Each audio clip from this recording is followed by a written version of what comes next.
إن الحمد لله نحمده ونستعينه ونستغفره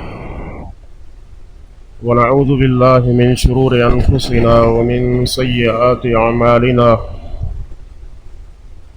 من يهده الله فلا مضل له ومن يضلل فلا هادي له، وأشهد أن لا إله إلا الله وحده لا شريك له، وأشهد أن محمدا عبده ورسوله. يا أيها الناس اتقوا ربكم الذي خلقكم من نفس واحدة وخلق منها زوجها وبث منهما رجالا كثيرا ونساء، واتقوا الله الذي تساءلون به والأرحام إن الله كان عليكم رقيبا. يا أيها الذين آمنوا اتقوا الله حق تقاته ولا تموتن إلا وأنتم مسلمون. يا أيها الذين آمنوا اتقوا الله حق تقاته ولا تموتن إلا وأنتم مسلمون. يا أيها الذين آمنوا اتقوا الله وقولوا قولا سديدا يصلح لكم أعمالكم ويغفر لكم ذنوبكم، ومن يطع الله ورسوله فقد فاز فوزا عظيما. اللهم صل على محمد وعلى آل محمد كما صليت على إبراهيم وعلى آل إبراهيم إنك حميد مجيد. اللهم بارك على محمد وعلى آل محمد كما باركت على إبراهيم وعلى آل إبراهيم إنك حميد مجيد. أما بعد فإن خير الكلام كتاب الله، وأحسن الهدي هدي محمد صلى الله عليه وسلم، وشر الأمور محدثاتها فإن كل محدثة بدعة وكل بدعة ضلالة وكل ضلالة في النار. أعوذ بالله السميع العليم من الشيطان الرجيم من همزه ونفخه ونفثه. بسم الله الرحمن الرحيم. لقد جاءكم رسول من أنفسكم عزيز عليه ما عنتم حريص عليكم بالمؤمنين رؤوف رحيم. رب اشرح لي صدري ويسر لي أمري واحلل عقدة من لساني يفقهوا قولي.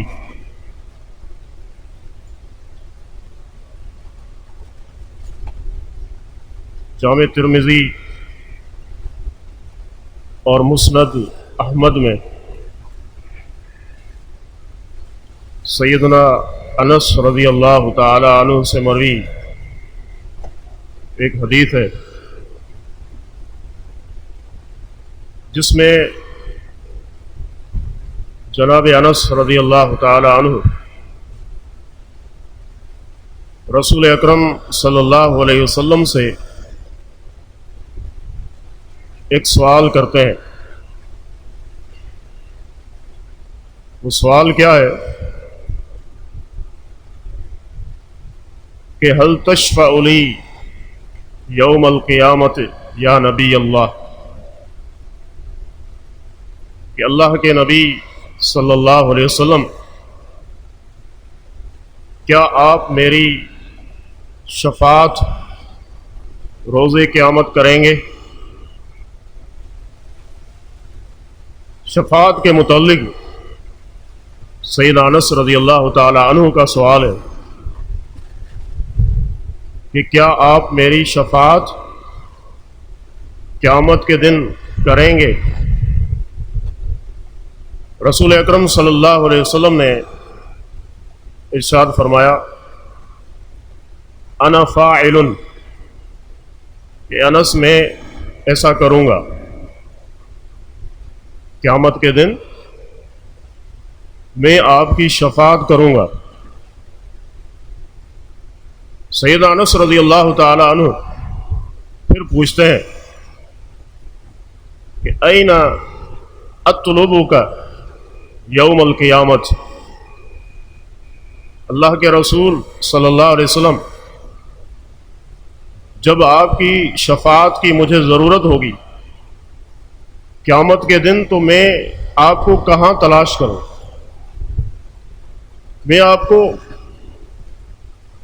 کہاں ڈھونڈوں گا؟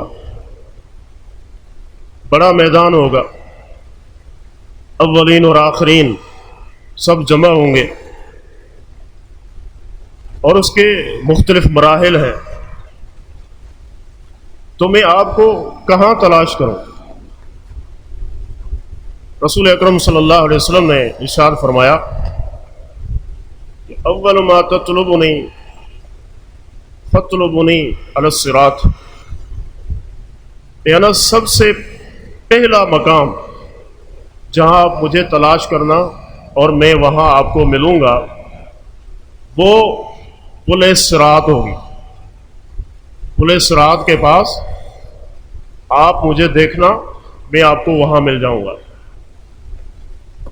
سیدنا انس رضی اللہ تعالیٰ عنہ پوچھتے ہیں کہ فَإِن لَّمْ أَلْقَكَ عَلَى الصِّرَاطِ، اللہ کے رسول میں پل صراط کے پاس آؤں اور آپ کو وہاں موجود نہ پاؤں تو پھر دوسرا کون سا مقام ہوگا جہاں میں آپ کو تلاش کروں؟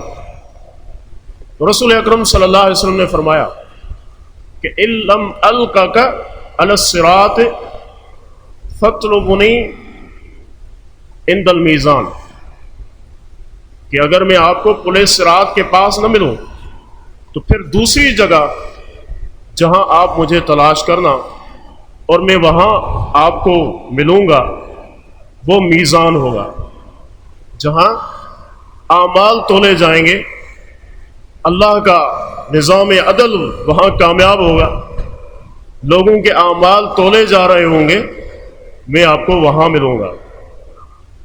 سیدنا انس رضی اللہ عنہ پھر پوچھتے ہیں کہ فَإِن لَّمْ أَلْقَكَ عِندَ الْمِيزَانِ، اللہ کے رسول میں میزان کے پاس آؤں آپ کو وہاں پر بھی موجود نہ پاؤں تو پھر تیسری کون سی جگہ ہوگی جہاں میں آپ کو تلاش کروں؟ رسول اکرم صلی اللہ علیہ وسلم نے ارشاد فرمایا کہ فَإِن لَّمْ أَلْقَكَ عند المیزان فاطلبنی علی الحوض، اگر میں آپ کو میزان کے پاس بھی نہ ملوں تو پھر آپ مجھے حوض کوثر کے پاس موجود پائیں گے۔ پھر فرمایا کہ فإنی لا أخطئ عن هذه الثلاث المواطن، اے انس میں ان تین مقامات میں سے کسی ایک مقام میں آپ کو ضرور مل جاؤں گا۔ یہ حدیث بڑی قابل غور ہے، بڑی اہم ہے، کئی مقامات ہیں جہاں پر ہمیں غور کرنا ہے، سوچنا ہے۔ سب سے پہلی بات دیکھیں، یہ سیدنا انس ہے۔ سیدنا انس کون ہے؟ رسول اکرم صلی اللہ علیہ وسلم کے خادم، خود ذکر کرتے ہیں کہ خدمت رسول اللہ صلی اللہ علیہ وسلم 10 سنین، کہ میں نے رسول اللہ صلی اللہ علیہ وسلم کی 10 سال تک خدمت کی۔ یہ چھوٹے بچے تھے، اللہ کے رسول صلی اللہ علیہ وسلم جب مدینہ ہجرت کر کے آئے تو ان کی والدہ ام سلیم رضی اللہ تعالی عنہا انہیں رسول اللہ صلی اللہ علیہ وسلم کی خدمت میں لائیں اور کہا کہ اللہ کے نبی یہ انیس ہے، یعنی چھوٹا انس ہے، چھوٹا بچہ ہے، یہ آپ کی خدمت کرے گا۔ پھر اللہ کے نبی کے ساتھ رہے، 10 سال تک اللہ کے نبی صلی اللہ علیہ وسلم کی خدمت کرتے رہے۔ کیا تعلق ہوگا، کیا تعلق ہوگا؟ سیدنا انس رضی اللہ عنہ کے جو فضائل بطور خادم ہے وہ بھی ایک الگ موضوع ہے کہ اللہ کے نبی صلی اللہ علیہ وسلم کے ساتھ ان کا کیا تعلق تھا، پیارے پیغمبر صلی اللہ علیہ وسلم سے ان کا کیا رشتہ تھا، کیا محبت تھی، کیا انسیت تھی، یہ ایک الگ موضوع ہے۔ لیکن سرے دست یہ بات سمجھ لیں کہ 10 سال تک رسول اللہ صلی اللہ علیہ وسلم کے خادم رہے اور آپ کی خدمت کا شرف انہیں حاصل رہا۔ دیکھیں قابل غور بات ہے، آج اگر کوئی بندہ کسی شخصیت کے ساتھ رہے تو وہ اپنے آپ کو بہت بڑا سمجھنے لگتا ہے کہ میں فلاں حضرت صاحب کے پاس رہا اور ان کی میں نے اتنی خدمت کی۔ اور تو اور آپ دیکھیں گے کہ بعض گروہوں میں آپ کو یہ چیز نظر آئے گی کہ جو بزرگان دین ہیں ان کے تو وہ فضائل بیان کرتے ہی ہیں، لیکن جو بزرگان کے خادم ہیں ان کا بھی بڑا مرتبہ ان کے ہاں ہوتا ہے کہ فلاں حضرت صاحب کے خادم رہے، ان کے فضائل مشہور ہوتے ہیں۔ سیدنا انس رضی اللہ عنہ اللہ کے نبی کے خادم رہے 10 سال تک۔ سوچنے کی بات یہ، انہوں نے یہ نہیں سمجھا کہ اب مجھے کسی چیز کی ضرورت ہی نہیں ہے، اب تو میں پکا بخشایا ہوں، اللہ کے نبی کے ساتھ 10 سال تک میں رہا ہوں، اب تو جنت میرے لیے واجب ہو گئی۔ یہ صحابہ تھے، یہ اللہ کے نبی صلی اللہ علیہ وسلم کے تربیت یافتہ تھے۔ اب وہ کیا کہہ رہے ہیں؟ یہ تعلق ہے، لیکن پھر بھی کیا کہہ رہے ہیں؟ اللہ کے رسول قیامت کے دن مجھے آپ کی شفاعت کی ضرورت ہوگی، آپ کی شفاعت کی مجھے ضرورت ہوگی۔ اور یہ بھی واضح رہے اللہ کے رسول صلی اللہ علیہ وسلم کی شفاعت یہ برحق ہے، آپ اپنی امت کے لیے شفاعت کریں گے، یہ بڑی اہم چیز ہے، بڑی اہم بات ہے، اس کو بھی سمجھنا چاہیے کہ رسول اللہ صلی اللہ علیہ وسلم کی شفاعت برحق ہے۔ اور کس کے لیے؟ یہ بڑا اہم سوال ہے، کیونکہ ہر مسلمان اس کی امید رکھتا ہے اور امید رکھنی بھی چاہیے کہ ہم اللہ کے نبی صلی اللہ علیہ وسلم کے ادنا امتی ہیں، ہمارے لیے یہی بہت بڑا شرف ہے، آپ کی شفاعت ہمیں مل جائے۔ اور ہمیں کیا چاہیے؟ لیکن اس کے تقاضے ہیں میرے بھائیوں، ان تقاضوں پر بھی غور کرنا ہوگا۔ ہر ایک کو یہ شفاعت ملے گی؟ نہیں ملے گی۔ اگر ہر ایک کے لیے شفاعت ہوتی تو پھر سیدنا انس کو یہ بات کہنے کی کیا ضرورت تھی کہ اللہ کے رسول میرے لیے شفاعت کریں؟ اس کا مطلب یہ ہے کہ کچھ لوگ محروم بھی رہیں گے، اس لیے سیدنا انس چاہ رہے تھے کہ اللہ کے نبی میرے لیے دعا کریں، اور آپ کی دعا کی برکت سے میں ان خوش نصیبوں میں سے ہو جاؤں۔ اس امت کے محدث فقیہ سیدنا ابو ہریرہ رضی اللہ تعالی عنہ اللہ کے رسول صلی اللہ علیہ وسلم کی خدمت میں آتے ہیں، آ کر ایک سوال کرتے ہیں، بڑا اہم سوال۔ ضرورت ہے کہ ہر ایک اس سوال کو سمجھے، اللہ کے نبی صلی اللہ علیہ وسلم کے جواب کو سمجھے، اس تعلق سے ہماری اصلاح ہو جائے۔ سوال کیا ہے؟ فرمایا کہ من اسعد الناس بشفاعتک یا رسول اللہ کے رسول صلی اللہ علیہ وسلم، قیامت کے دن جو آپ شفاعت کریں گے، اپنی امت کی شفاعت کریں گے، کون خوش نصیب ہوگا جس کے لیے یہ شفاعت ہوگی؟ کتنا اہم سوال۔ اللہ کے نبی صلی اللہ علیہ وسلم ابو ہریرہ رضی اللہ تعالی عنہ کے سوال پر ان کی حوصلہ افزائی کرتے ہیں۔ کیا کہتے ہیں کہ ابو ہریرہ مجھے یقین تھا کہ کوئی اگر مجھ سے یہ سوال کر سکتا ہے وہ تم ہی ہوں گے۔ کیوں؟ لما رأیت من حرصک علی الحدیث، اس لیے کہ میں نے آپ کو اپنے فرامین پر، اپنی احادیث پر بڑا حریص پایا، آپ بڑے حریص ہیں۔ مجھے یقین تھا کہ کوئی اگر مجھ سے یہ سوال کرے گا تو ابو ہریرہ ہی ہوگا۔ دیکھیے اللہ کے نبی صلی اللہ علیہ وسلم کی احادیث سے کیا تعلق تھا، پیارے پیغمبر خود ان کی تحسین کر رہے ہیں۔ آج کچھ لوگ اٹھ کے کہتے ہیں کہ ابو ہریرہ غیر فقیہ تھا، ابو ہریرہ کے بارے میں انگلیاں اٹھاتے ہیں۔ اور دیکھیے پیارے پیغمبر صلی اللہ علیہ وسلم کا یہ فرمان، یہ گواہی دے رہا ہے کہ ابو ہریرہ اللہ کے نبی صلی اللہ علیہ وسلم کی احادیث کے حریص تھے۔ کیا جواب دیا پیارے پیغمبر صلی اللہ علیہ وسلم نے؟ یہ جواب دیا، فرمایا کہ اسعد الناس بشفاعتی یوم القیامہ من قال لا الہ الا اللہ خالصا من قلبی۔ فرمایا کہ ابو ہریرہ قیامت کے دن میری شفاعت کا مستحق وہ خوش نصیب بنے گا جس نے دل کی سچائی کے ساتھ لا الہ الا اللہ کا کلمہ پڑھا ہو، لا الہ الا اللہ کا کلمہ دل کی گہرائی کے ساتھ، اخلاص کے ساتھ، سچائی کے ساتھ پڑھا ہو۔ اب اس کا مطلب یہ ہے کہ جو صرف زبانی پڑھتا اس کے معنی اور مفہوم کو نہیں سمجھتا، تو اس نے کیا دل کی سچائی کے ساتھ پڑھا؟ سلف ایک مثال کے ذریعے اس چیز کی اہمیت کو ذکر کیا کرتے تھے۔ وہ کہتے تھے کہ دیکھو، جیسے ایک چابی ہوتی ہے، اس چابی کے دندانے ہوتے ہیں جس کے ذریعے وہ چابی کام کرتی ہے۔ آپ جس کی وہ چابی ہے اس چیز کو، الماری کو، دروازے کو کھولیں گے تو وہ دروازہ کھل جائے گا۔ کہا کہ اسی طرح لا الہ الا اللہ یہ بھی چابی ہے۔ کس کی چابی ہے؟ جنت کی چابی ہے، جنت کی چابی ہے۔ جنت کا دروازہ اس سے کھلے گا، یہ تب کھلے گا جب اس کے دندانے جس طرح چابی کے ہوتے ہیں وہ دروازہ کھل جاتا ہے اس سے۔ اسی طرح وہ کلمہ جس میں یہ دندانے ہوں گے، یعنی اس کے جو تقاضے ہیں لا الہ الا اللہ کے، وہ پورے کیے گئے ہوں گے، پھر تو یہ چابی اس کے لیے جنت کا دروازہ کھولے گی۔ اگر وہ نہیں ہوں گے، تقاضے پورے نہیں ہوں گے، صرف زبانی طور پر، تو میرے بھائیوں منافقین بھی یہ کلمہ پڑھا کرتے تھے، منافق بھی زبان سے پڑھا کرتے تھے، لیکن ان کے تقاضے وہ پورے نہیں کرتے تھے، اس سے غافل تھے، لہذا اس چیز نے انہیں کوئی فائدہ نہیں دیا۔ تو بات یہ ہو رہی ہے کہ اللہ کے رسول صلی اللہ علیہ وسلم کی شفاعت یہ برحق ہے، یہ ملے گی، آپ کی امت کے لیے ہے، لیکن کس کے لیے؟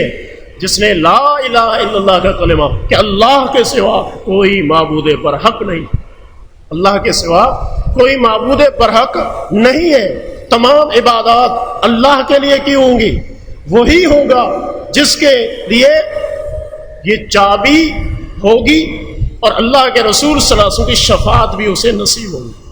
توحید، عقیدہ توحید، اس کے تقاضے یہ بڑے اہم ہیں۔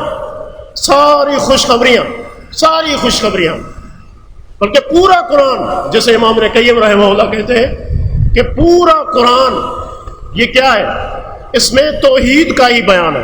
یا تو اللہ نے توحید کا حکم دیا ہے، یہ توحید ہے، شرک کی نفی کی ہے، یعنی توحید کو ثابت کیا ہے، یا وہ جزا ذکر کی ہے اللہ نے جنت کی صورت میں، دنیا میں اللہ کے جو انعامات ہیں قرآن نے ذکر کیے، یہ کس کے لیے؟ اہل توحید کے لیے۔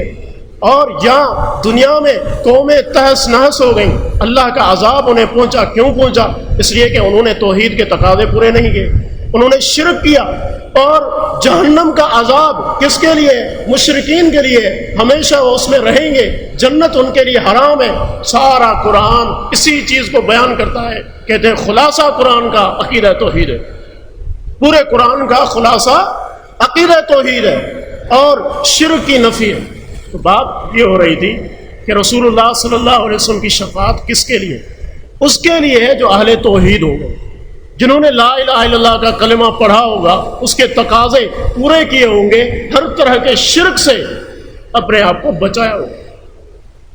اور یہ شفاعت ایسے نہیں ہے کہ آج لوگ کہتے ہیں کہ فلاں میری شفاعت کرے گا، یا ایسے لوگ موجود ہیں جو خود کہتے ہیں کہ ہم آپ کی شفاعت کریں گے۔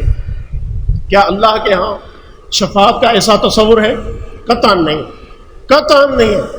من ذا الذی یشفع عندہ الا باذنہ، پہلی شرط ہی ہے کہ شفاعت وہی کرے گا جس کو اللہ اجازت دے گا، اللہ اجازت دے گا۔ ایسے نہیں کہ الگ سے کوئی مخلوق ہے، ایسے لوگ ہیں بس شفاعت اللہ نے انہیں دے دی، جس مرضی ہے جس کو چھڑا لے، اور مرضی ہے جس کی شفاعت نہ کرے وہ تباہ و برباد ہو گیا۔ اللہ کے ہاں اس شفاعت کا تصور ہے؟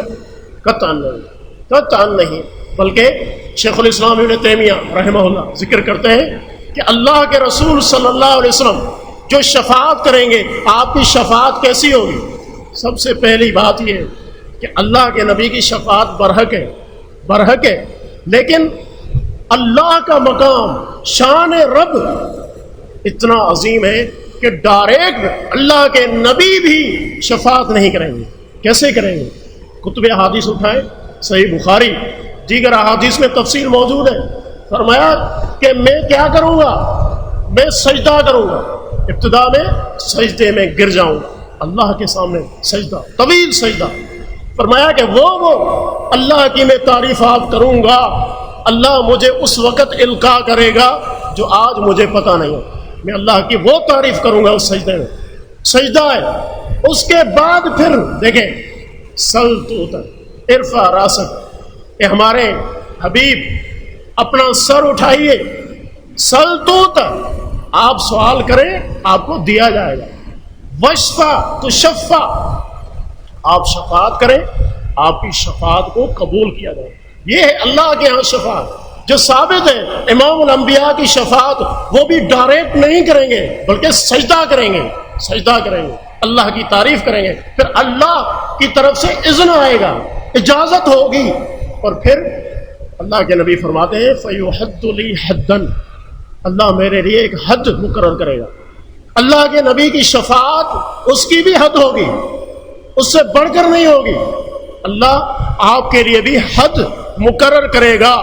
وہاں تک پھر کیا ہے، کیا وجہ ہے؟ شریعت کا تو یہ تصور ہے شفاعت کے تعلق سے، لیکن ہم سنتے ہیں لوگوں کو کیا کہتے ہیں کہ محمد کا پکڑا چھڑا کوئی نہ سکے، اللہ کا پکڑا چھڑا لے محمد. یعنی اللہ تعالیٰ کسی بندے کو پکڑنا چاہتا ہے، اسے عذاب دینا چاہتا ہے، لیکن اللہ کے نبی اسے چھڑا لیں گے. یہ تصور پیش کیا جاتا ہے شفاعت کا، جبکہ قرآن و حدیث کے دلائل دیکھیں کیا ہے. خود پیارے پیغمبر صلی اللہ علیہ وسلم نے کیا رہنمائی کی ہے شفاعت کے تعلق سے. سب سے پہلی بات اللہ کا اذن، اور پھر شفاعت کس کی کریں گے؟ اب اجازت بھی مل گئی، شفاعت کرو، کس کی کریں گے؟ وَلَا يَشْفَعُونَ إِلَّا لِمَنِ ارْتَضَىٰ. یہ قرآن کی آیت ہے، اللہ کا فرمان ہے.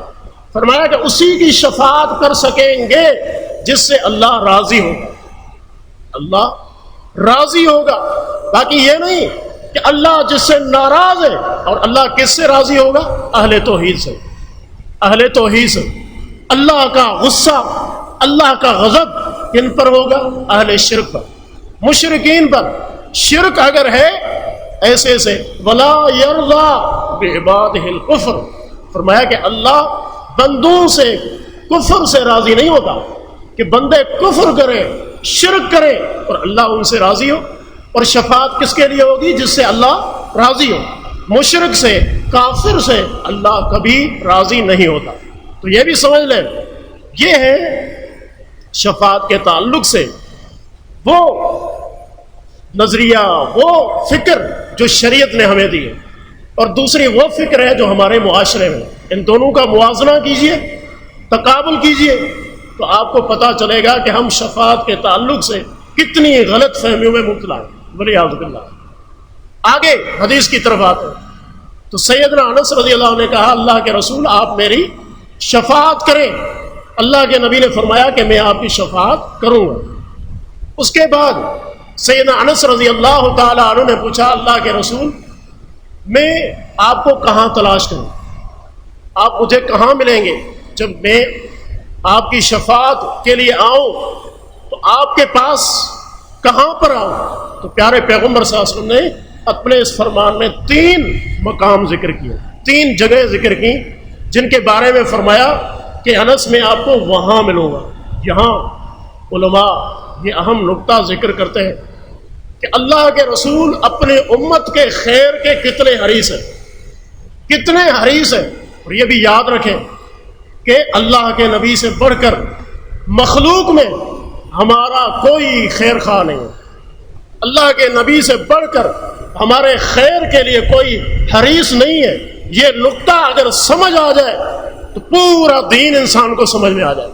پھر انسان عقیدہ بھی وہاں سے لے گا جو اللہ کے نبی نے دیا، انسان عمل بھی وہی کرے گا جو پیارے پیغمبر صلی اللہ علیہ وسلم نے کیا، طریقہ بھی وہی اپنائے گا جو اللہ کے نبی صلی اللہ علیہ وسلم نے اپنایا. اخلاقیات میں ہمارا محبوب وہی ہوگا جو پیارے پیغمبر صلی اللہ علیہ وسلم ہے. یہ چیز سمجھ میں آ جائے کہ ہمارا سب سے بڑا خیر خواہ مخلوق میں اللہ کے نبی صلی اللہ علیہ وسلم. تو یہاں دیکھیے کہ اللہ کے نبی صلی اللہ علیہ وسلم حریص ہیں، خیر چاہتے ہیں اپنی امت کے لیے، اس لیے کہ قیامت کے دن یہ مشکل ترین مقامات ہوں گے. قیامت کے روز مشکل ترین گھاٹیاں ہیں، یہاں پر بھی آپ اپنی امت کو خیر پہنچانے کے لیے موجود ہیں.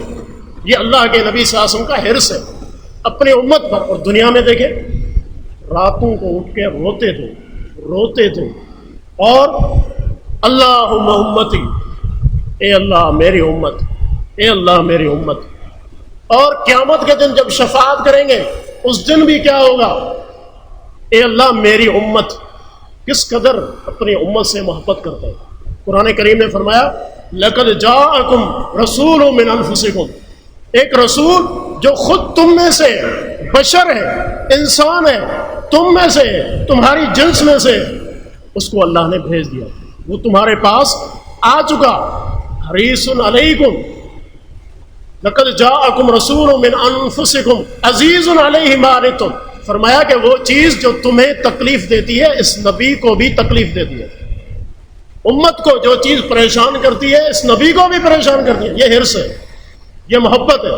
حریص علیکم، لوگوں وہ تم پر حریص ہے، تمہیں خیر پہنچانے کے لیے حریص ہے، تمہیں شر اور برائی سے بچانے کے لیے وہ حریص ہے.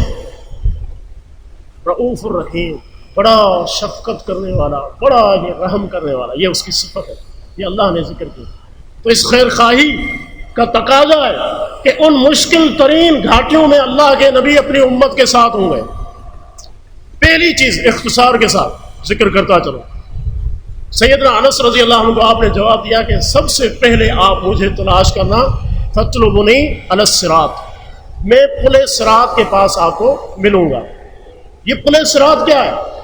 پل صراط یہ ایک پل ہے جو جہنم کے اوپر ہے، جہنم کے اوپر ہے. اس کو نصب کیا جائے گا. اور یہ کیسی ہوگی؟ اس کی صفات احادیث میں موجود ہے. احد من السیف وادق من الشعر، کہ یہ تلوار کی کاٹ سے زیادہ کاٹدار ہوگی، زیادہ تیز ہوگی. اور وادق من الشعر، اور بال سے زیادہ یہ باریک ہوگی. اور اللہ کا کیا فیصلہ ہے؟ وَإِن مِّنكُمْ إِلَّا وَارِدُهَا كَانَ عَلَىٰ رَبِّكَ حَتْمًا مَّقْضِيًّا. فرمایا کہ تم میں سے جو بھی ہے اس کو یہاں سے گزرنا ہوگا. یہ تیرے رب کا حتمی اور لازمی فیصلہ ہے. کتنی مشکل گھاٹی ہے. اور رسول اکرم صلی اللہ علیہ وسلم فرماتے ہیں کہ انبیاء اللہ کے نبی، اللہ کے رسول، برگزیدہ بندے، ان کا کلمہ کیا ہوگا انہیں صراط پر؟ وہ کہہ رہے ہوں گے رب سلم، رب سلم، اے اللہ ہمیں سلامتی عطا فرما، اے اللہ ہمیں بچا لے. یہ موڑ ہے، یہ جگہ ہے جہاں اللہ کے نبی صلی اللہ علیہ وسلم موجود ہیں. آپ کی امت گزرے گی اور آپ نے بتایا کہ اس میں گزرنا کیسے ہوگا. تیزی کے ساتھ لوگ گزریں گے. کچھ ایسے ہوں گے جن کے متعلق فرمایا کہ جیسے آسمانی بجلی چمکتی ہے اس کی تیزی سے گزر جائیں گے. اور کچھ ایسے ہوں گے جو تیز آندھی کی طرح وہاں سے گزر جائیں گے. اور کچھ لوگ ایسے ہوں گے جو تیز گھوڑے کی طرح وہاں سے گزر جائیں گے. اور کچھ ایسے ہوں گے جو تیزی سے دوڑ کر گزریں گے. کچھ ایسے ہوں گے جو آہستہ آہستہ جائیں گے. کچھ ایسے ہوں گے جو سرین کے بل گھسٹتے ہوئے آگے جا رہے ہوں گے. اور آگے کیا فرمایا کہ پل صراط پر ایسے کانٹے ہوں گے جو لوگوں کو اپنی طرف کھینچ رہے ہوں گے. اور اس کے نیچے جہنم ہے، جو وہاں سے گر گیا وہ جہنم میں داخل ہو جائے. یہ اتنا خطرناک یہ مقام ہے، یہ وادی ہے جہاں پر اللہ کے نبی صلی اللہ علیہ وسلم موجود ہے. لیکن پھر یہ بھی یاد رکھیں، اللہ کے نبی صلی اللہ علیہ وسلم نے ہمیں صرف ڈرایا نہیں ہے بلکہ مکمل رہنمائی بھی کی ہے. ہمیں طریقہ بھی بتایا ہے کہ آپ کیسے وہاں سے بچ سکتے ہیں. تو کیا بتایا یہاں؟ فرمایا کہ پل صراط پر جو تیزی آپ کو آئے گی، تیزی سے جو آپ وہاں سے گزریں گے، وہ کیا چیز آپ کے پاس ہونی چاہیے؟ یمر الناس علیہا بأعمالہم، لوگ اپنے اعمال کے بقدر تیزی کے ساتھ وہاں سے گزریں گے. کیا مطلب؟ مانا یہ کہ نیک اعمال وہاں کام آئیں گے. نیک اعمال جو نیکیاں جتنی زیادہ ہوں گی، جتنا زیادہ اخلاص ہوگا، جتنا زیادہ اس میں پیارے پیغمبر صلی اللہ علیہ وسلم کی سنت کی اتباع ہوگی، اس نیکی میں قوت ہوگی، طاقت ہوگی، اور اس کی وجہ سے، اس نیکی کی وجہ سے، نیک اعمال کی وجہ سے انسان تیزی سے وہاں سے گزر جائے گا. تو ہمیں کیا رہنمائی ملی ہے کہ پولیس صراط کی گھاٹی پر آسانی چاہتے ہیں تو نیک اعمال کریں، کثرت سے نیکیاں کریں، کثرت سے نیکیاں کریں دنیا میں. اور یہ نیکیوں کا موسم بہار ان قریب آنا چاہتا ہے. یہ رمضان کا مبارک مہینہ، یہ نیکیوں کا موسم بہار ہے. اس کے لیے پہلے سے تیاری کریں، خوب تیار ہو جائیں، پہلے سے تہجد کا ابھی سے اہتمام کر لیں، تاکہ تراویح جب آپ پڑھیں تو آپ کی ایک عادت سی بن جائے. اور قرآن کریم کی خوب تلاوت کریں. سلف کو دیکھیں، ان کو پڑھیں، کتنے حریص ہوتے تھے رمضان کے. 6 ماہ پہلے، ابھی رمضان نہیں آیا، 6 ماہ ہیں، اللہ سے دعائیں کیا کرتے کہ یا الہ العالمین ہمیں رمضان کا مہینہ عطا فرمانا. کیوں؟ رمضان کی اہمیت کو وہ سمجھتے تھے کہ اس کا ملنا کتنی خوش نصیبی ہے. اللہ سے 6 ماہ پہلے یہ دعائیں کیا کرتے ہیں، اور 6 ماہ اس کے بعد رمضان آتا، خوب عبادات کرتے ہیں، خوب نیکی کے کام کرتے ہیں. پھر جب یہ مہینہ ختم ہو جا تو اگلے جو 6 مہینے آئیں گے اس میں مسلسل یہ دعائیں ہیں کہ اللہ جو نیکیاں ہم نے کی تو ان کو شرف قبولیت عطا فرما. یہ اہمیت تھی نیکیوں. تو یہاں پر پل صراط پر نیکیاں انسان کے کام آئیں گی، آسانی ہوگی. آگے دوسرا جو موقع ہے یا دوسری جو جگہ ہے پیارے پیغمبر صلی اللہ علیہ وسلم نے ذکر کی. سیدنا انس نے جب کہا کہ میں اگر آپ کو پل صراط کے پاس نہ پاؤں اللہ کے نبی پھر میں آپ کو کہاں تلاش کروں، تو آپ نے فرمایا کہ فاطلبنی عند المیزان، پھر میزان کے پاس میں آپ کو ملوں گا. میزان کیا ہے؟ اللہ کا نظام عدل جس کو اللہ قائم کرے گا، یہ حقیقی میزان ہوگا. اس کے 2 پلڑے ہوں گے، اور حدیث میں آتا ہے ایک زبان ہوگی، اور اس میں لوگوں کے اعمال تولے جائیں گے، اور خود بعض لوگوں کا بھی وزن کیا جائے گا. یہ اللہ کا میزان ہے. اور ایک ذرے کے برابر چیز اس کو بھی ظاہر کر دے گا، خواہ وہ اچھی ہو یا بری ہو. آپ دنیاوی جو میزان ہے وہ آپ کو ظاہری وزن تو دیتا ہے، لیکن اندرونی معیار کے بارے میں نہیں بتاتا کہ اس کے اندر جو چیز ہے اس کا معیار کیا ہے، اس کی کوالٹی کیا ہے، وہ آپ کو نہیں بتاتا. لیکن اللہ کا میزان وہ ہے کہ جو دونوں چیزیں بتائے گا، وزن بھی بتائے گا، اور عمل کا معیار کیا ہے، اس میں اخلاص تھا یا نہیں تھا، پیارے پیغمبر کی اتباع سنت کی پیروی تھی یا نہیں تھی، سب چیزیں ظاہر کر دیں گے. دیکھیں رسول اکرم صلی اللہ علیہ وسلم کے 2 فرامین اس تعلق سے. آپ نے فرمایا کہ یؤتی بالرجل العظیم السمین، بہت موٹا تگڑا آدمی اس کو لایا جائے گا، اور اللہ کے میزان میں اس کا وزن کیا جائے گا. لا یعدل جناح بعوضۃ، ایک مچھر کے پر جتنا بھی اس کا وزن نہیں ہوگا. یہ کون ہوگا؟ یہ کافر ہوگا. جسمانی طور پر تو بڑا بھاری بھرکم ہے، ہٹا کٹا ہے، لیکن جب اس کو تولا جائے گا، کیونکہ اس کے اندر کفر ہے، کفر کی موجودگی میں کوئی عمل، اس کا کوئی وزن نہیں ہے. لہذا فرمایا کہ ایک مچھر کے پر جتنا بھی اس ہٹے کٹے کافر کا وزن نہیں ہوگا. اندازہ کریں. دوسری طرف آئیے، عبداللہ ابن مسعود رضی اللہ تعالی عنہ، یہ دبلے پتلے تھے. ایک دن درخت پر چڑھ گئے مسواک توڑنے کے لیے. اوپر جب تھے تو ہوا کا تیز جھونکا آیا، اور اس کی وجہ سے ان کی پنڈلی سے کپڑا ہٹ گیا. صحابہ نے جب دیکھا تو ہنسنے لگے کہ کتنے کمزور ہیں، کتنے لاغر ہیں، کتنے نحیف ہیں. اللہ کے رسول صلی اللہ علیہ وسلم نے پوچھا مما تضحکون، آپ کس چیز پر ہنس رہے ہیں؟ تو انہوں نے کہا اللہ کے رسول من دقت ساقی، پیارے پیغمبر ان کی پنڈلیوں کو دیکھیں کس قدر کمزور ہے، گوشت نام کی کوئی چیز نہیں ہے، بالکل کمزور سے. اللہ کے رسول صلی اللہ علیہ وسلم نے فرمایا کہ یہ 2 پنڈلیاں جن پر آج تم ہنس رہے ہو کہ یہ ہلکی ہیں، ان کا کوئی وزن نہیں ہے، اللہ کے میزان میں قیامت کے روز جب ان پنجریوں کو ڈالا جائے گا، ان کا وزن کیا جائے گا، لہما اثقلان من احد، تو یہ دونوں احد پہاڑ سے زیادہ وزنی ہوں گے، یہ دونوں احد پہاڑ سے بڑھ کر وزنی ہوں گے۔ اب آئیے ذرا دیکھیں کیا وجہ ہے، ضرور کوئی سبب ہوگا، اتنے کمزور ہیں لیکن اللہ کے میزان میں اتنے وزنی کہ احد پہاڑ سے بڑھ کر ان کا وزن ہے۔ سیدنا ابن مسعود رضی اللہ عنہ کی سیرت پڑھیں گے تو آپ کو نظر آئے گا، صحابہ کہتے ہیں کان اشبہ بالنبی صلی اللہ علیہ وسلم ہدیا ودلا وسمتا، فرمایا کہ عبداللہ ابن مسعود اپنے اخلاق میں، اپنے کردار میں، اپنے چال چلن میں، اٹھک بیٹھک میں، ایک ایک معاملے میں اللہ کے رسول صلی اللہ علیہ وسلم کی طرح ہوتے تھے۔ سمجھ آئی بات؟ یہ وزن کس چیز کا تھا؟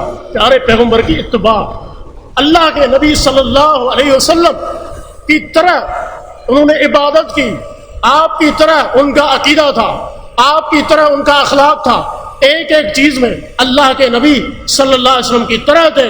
یہی وجہ ہے کہ ان کا اتنا وزن ہوا، باوجود اس کے کہ جسمانی طور پر کمزور ہیں، لیکن اللہ کے میزان میں ابن مسعود رضی اللہ تعالیٰ عنہ احد پہاڑ سے زیادہ وزنی ہوگا۔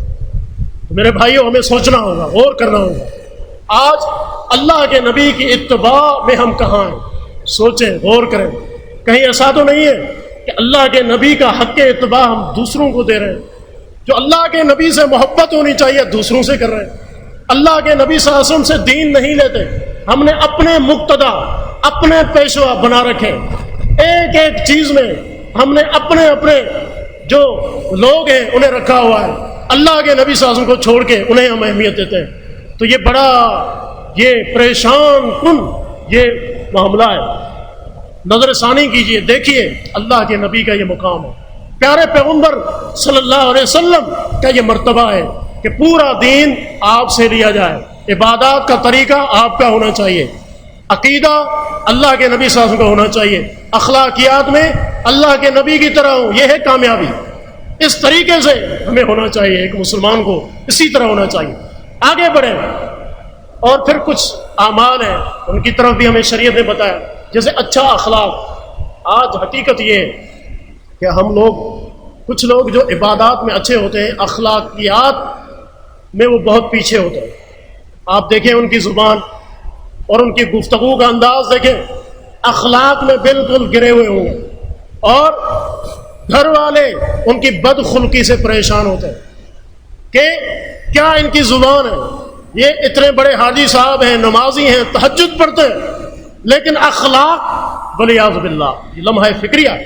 پیارے پیغمبر صلی اللہ علیہ وسلم کا یہ فرمان سنیں، آپ نے فرمایا ما من شیء اثقل فی المیزان من حسن الخلق، فرمایا کہ قیامت کے دن جب اعمال کو میزان میں تولا جا رہا ہوگا، لوگوں سب سے بڑھ کر حسن اخلاق ہوگا، اچھا اخلاق ہوگا جو وزنی ہوگا۔ اچھے اخلاق کا وزن سب سے بڑھ کر ہوگا، یہ بڑا آسان ہے۔ آپ نے فرمایا کہ اچھے اخلاق کے ذریعے بسا اوقات ایک آدمی جو نفلی روزہ رکھتا ہے اس کے اجر کو پا لیتا ہے، رات کو قیام کرتا ہے اس کا اجر پا لیتا ہے۔ کیوں؟ اچھا اخلاق۔ اللہ کے نبی کیسے، خود آپ کا اخلاق دیکھیں، کان خلقہ القرآن، آپ کا اخلاق تو قرآن تھا، قرآن جس طرح اللہ نے حکم دیا ہے آپ عملی طور پر ان کی تنفیذ کرنے والے تھے، جس جس چیز سے اللہ نے روکا ہے اس سے رک جاتے تھے۔ آپ کے اخلاق کا کیا کہنا، کان خلقہ القرآن، کہ آپ کا اخلاق تو قرآن تھا۔ اخلاق کی طرف توجہ دینے کی ضرورت ہے۔ آج بعض لوگ آتے ہیں، آ کر کہتے ہیں فلاں جماعت، کہتے ہیں ٹھیک ہے اس میں بہت منہجی غلطیاں ہیں، عقیدے میں بھی وہ صحیح نہیں ہے، لیکن ان کا اخلاق بڑا اچھا ہے۔ کیا وجہ ہے؟ یہ فقدان اہل حق میں کیوں ہے کہ ایک شخص یہ موازنہ کر رہا ہے، اچھا اخلاق کس میں ہونا چاہیے؟ اہل حق میں ہونا چاہیے، اور اس کے ذریعے سے لوگ آپ کے قریب آئیں گے۔ اچھے اخلاق کو عبادت کے طور پر اپنائیے، اور اللہ کے نبی صلی اللہ علیہ وسلم نے فرمایا تبسمک فی وجہ اخیک صدقہ، لوگوں آپ اپنے بھائی کو مسکراتے ہوئے حشاش بشاش چہرے سے ملتے ہیں، فرمایا کہ یہ بھی نیکی، یہ بھی صدقہ، اس کو بھی حقیر نہ سمجھو۔ آخری چیز، پیارے پیغمبر صلی اللہ علیہ وسلم سے جب سیدنا انس نے پوچھا اللہ کے رسول میزان کے پاس میں آپ کو نہ ملوں تو پھر تیسری جگہ کون سی ہوگی جہاں میں آپ کو تلاش کروں؟ فرمایا کہ فاطلبونی علی الحوض، پھر حوض کوثر پر آنا، میں وہاں آپ کا منتظر ہوں گا۔ حوض کوثر پر میں موجود ہوں۔ حوض کوثر کیا ہے؟ یہ بہت بڑا حوض ہے، قیامت کے میدانوں میں اللہ نے اپنے نبی کو دیا ہے، اور اللہ کے نبی صلی اللہ علیہ وسلم اپنی امت کو پانی پلا رہے ہوں گے، اور اس کا پانی کیسا ہے؟ فرمایا کہ برف سے زیادہ ٹھنڈا اور شہد سے زیادہ شیریں اور میٹھا ہوگا۔ اور اس کی وسعت کتنی ہے؟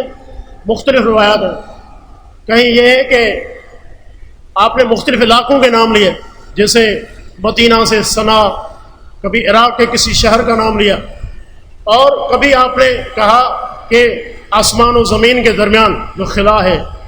اب یہ بہت بڑا حوض ہوگا، اور فرمایا کہ اس کے آب خوریں جس کے ذریعے میں اپنی امت کو پانی پلاؤں گا، عدد نجوم السماء، آسمان کے ستاروں جتنے ہوں گے میں اپنی امت کو پلا رہا ہوں گا۔ اللہ کے نبی صلی اللہ علیہ وسلم بڑے حریص ہیں، اپنی امت کو پلا رہے ہوں گے مشکل گھڑی میں۔ یاد رکھیں قیامت کے متعلق ہم سنتے ہیں مشکل ترین گھڑی ہے، اور جو سورج ہے کتنا قریب ہوگا آپ سنتے رہتے ہیں۔ اس وقت سب سے زیادہ گرمی میں آج بھی ہمیں کس چیز کی ضرورت پڑتی ہے؟ پانی کی، ٹھنڈا پانی۔ ہر بندہ یہ چاہتا ہے کہ مجھے میسر ہو۔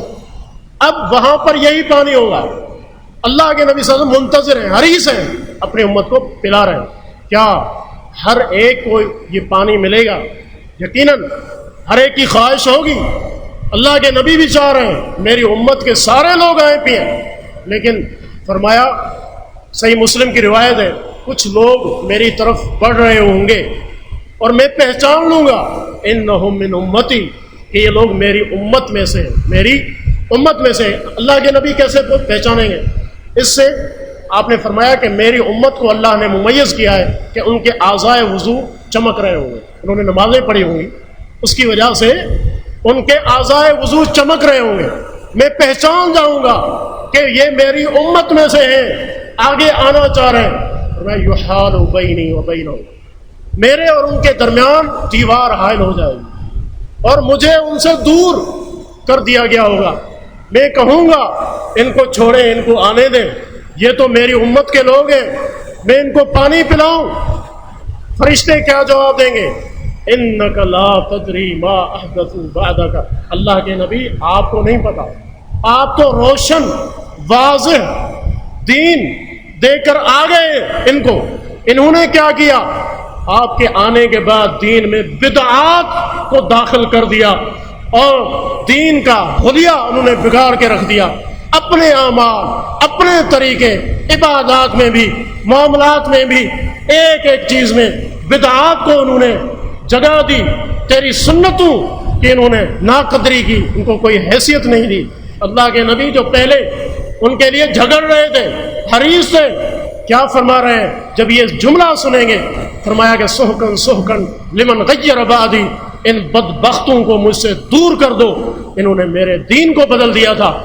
اور اللہ کے نبی ان سے نفرت اور کراہیت کا اظہار کریں گے کہ ان کو مجھ سے دور کر دو۔ اندازہ کیجیے، تو یہ مشکل ترین مقامات میں سے ہے۔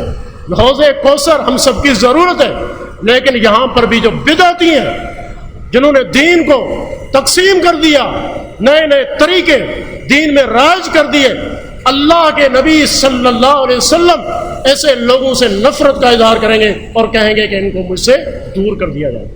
تو یہ حدیث تھی، مختصر اس کی وضاحت تھی۔